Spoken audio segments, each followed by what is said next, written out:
But I have to tell you that your strategy previously has been one that has been all over the map. What we need to do with respect to the Middle East is strong, steady leadership, not wrong and reckless leadership that is all over the map. And, Governor, the problem is that on a whole range of issues, whether it's the Middle East, whether it's Afghanistan, whether it's Iraq, whether it's now Iran, you've been all over the map. I mean, Governor Romney, I'm glad that you recognize that al-Qaeda is a threat, because a few months ago, when you were asked what's the biggest geopolitical threat facing America, you said Russia. Not al-Qaeda, you said Russia. In the 1980s are now calling to ask for their foreign policy back, because the Cold War has been over for 20 years. But, Governor, when it comes to our foreign policy, you seem to want to import the foreign policies of the 1980s, just like the social policies of the 1950s and the economic policies of the 1920s. You say that you're not interested in duplicating what happened in Iraq, but just a few weeks ago you said you think we should have more troops in Iraq right now. And the challenge we have, I know you haven't been in a position to actually execute foreign policy, but every time you've offered an opinion, you've been wrong. You said we should have gone into Iraq, despite the fact that there were no weapons of mass destruction. You said that we should still have troops in Iraq to this day. You indicated that we shouldn't be passing nuclear treaties with Russia, despite the fact that 71 senators, Democrats and Republicans, voted for it. You've said that, first, we should not have a timeline in Afghanistan. Then you said we should. Now you say maybe, or it depends, which means not only were you wrong, but you were also confusing and sending mixed messages both to our troops and our allies. Well, of course, I don't concur with what the president said about my own record and the things that I've said. They don't happen to be accurate.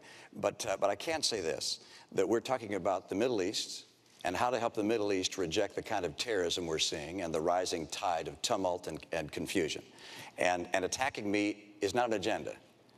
Attacking me is not talking about how we're going to deal with the challenges that exist in the Middle East and take advantage of the opportunity there and stem the tide of this violence.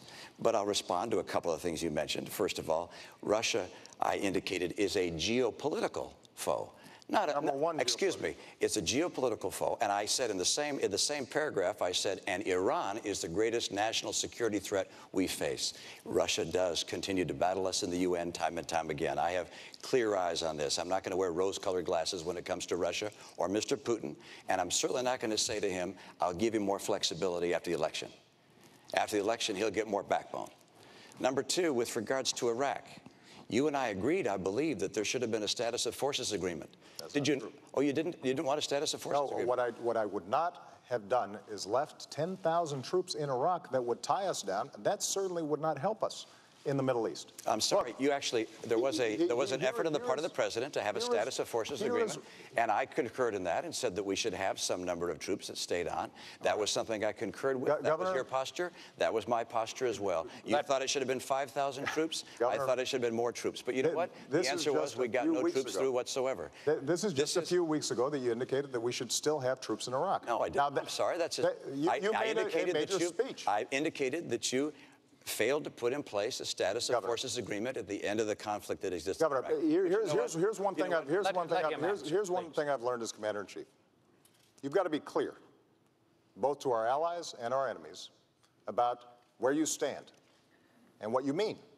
Now, you just gave a speech a few weeks ago in which you said we should still have troops in Iraq. That is not a recipe for making sure that we are taking advantage of the opportunities and meeting the challenges of the Middle East.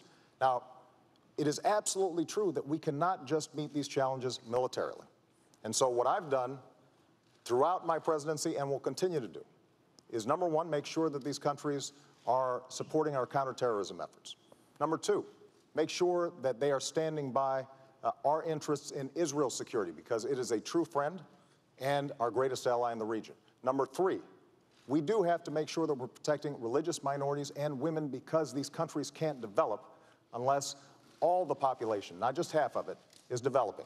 Number four, we do have to develop their economic capabilities. But number five, the other thing that we have to do is recognize that we can't continue to do nation building in these regions, part of American leadership is making sure that we're doing nation building here at home. That will help us maintain the kind of American leadership that we need.